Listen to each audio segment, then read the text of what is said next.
विधि विवरण ग्रंथ अध्याय 23। कोई ना तो अपने पिता की किसी पत्नी से विवाह कर सकता और ना अपने पिता की पत्नी का शील भंग कर सकता है। धर्म सभा में भाग लेने वाले, ऐसा कोई व्यक्ति प्रभु की धर्म सभा में सम्मिलित नहीं हो सकता जिसके अंडकोश कुचले गए हों या जिसका लिंग काटा गया हो। कोई जारज और 10वीं पीढ़ी तक उसका कोई वंशज भी प्रभु की धर्म सभा में सम्मिलित नहीं हो सकता। कोई भी अमोनी, मोआबी या 10वीं पीढ़ी तक उनके वंशज प्रभु के समुदाय में सम्मिलित नहीं हो सकते। यह इसलिए कि उन्होंने मिस्र से तुम्हारे निकलते समय तुम्हें खाने पीने के लिए कुछ नहीं दिया था, और इसलिए भी कि उन्होंने मसोपोटामिया में से पुतोर निवासी बओर के पुत्र बिलाम को पैसा देकर तुम्हें अभिशाप देने बुलाया था। किंतु प्रभु तुम्हारे ईश्वर ने बिलाम की इच्छा के अनुसार नहीं किया। प्रभु तुम्हारे ईश्वर ने उसके अभिशाप को आशीर्वाद में बदल दिया था। प्रभु तुम्हारे ईश्वर ने ऐसा इसलिए किया कि वह तुमको प्यार करता है। तुम जीवन भर उन लोगों के साथ शांति या अच्छा संबंध स्थापित करने का प्रयास मत करो।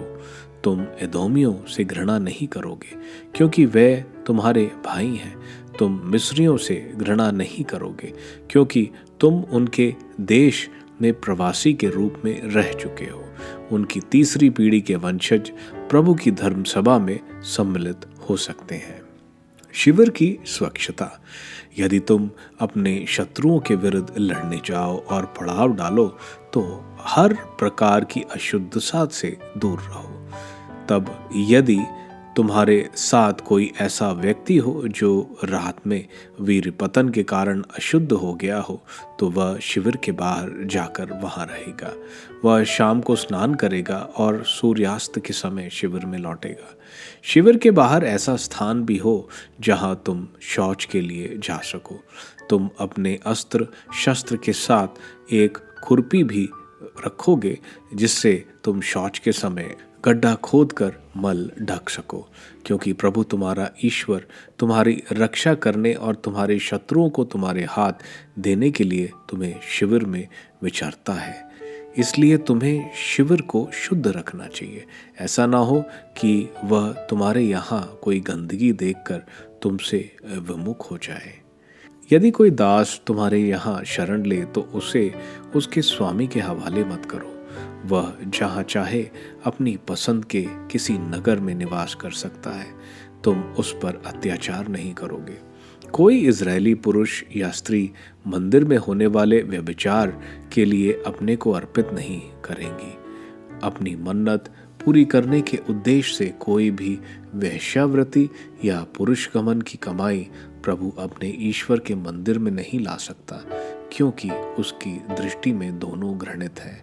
तुम अपने भाइयों से सूद नहीं लोगे, ना रुपए के लिए, ना खाद्य पदार्थों के लिए और ना किसी ऐसी चीज के लिए जिसके लिए सूद लिया जाता है। तुम परदेसी से सूद ले सकते हो, परंतु अपने भाई से तुम सूद नहीं ले सकते। ऐसा करने पर प्रभु तुम्हारा ईश्वर उस देश में जिसे तुम अपने अधिकार में करने जा रहे हो तुम्हें अपने सब कार्यों में आशीर्वाद प्रदान करेगा। यदि तुम प्रभु अपने ईश्वर के लिए कोई मन्नत करते हो तो उसे पूर्ण करने में विलंब नहीं करो, नहीं तो प्रभु तुम्हारा ईश्वर निसंदेह उसकी मांग करेगा और उसे पूरा करने पर तुम्हें दोष लगेगा। यदि तुम कोई मन्नत नहीं करते तो इससे कोई दोष नहीं। तुम अपने मुंह से जो कहते हो वह अवश्य पूरा करो, क्योंकि तुमने स्वेच्छा से अपने मुंह से प्रभु अपने ईश्वर के लिए मन्नत की है। तुम अपने पड़ोसी की दाखबारी जाकर वहां जितना चाहो अंगूर खा सकते हो, किंतु अपनी टोकरी में कुछ नहीं ले जा सकते। यदि तुम अपने पड़ोसी के अनाज के खेत में होकर निकलो तो हाथ से बालों को तोड़कर खा सकते हो, किंतु अपने पड़ोसी के खड़े खेत से हंसिया नहीं चला सकते।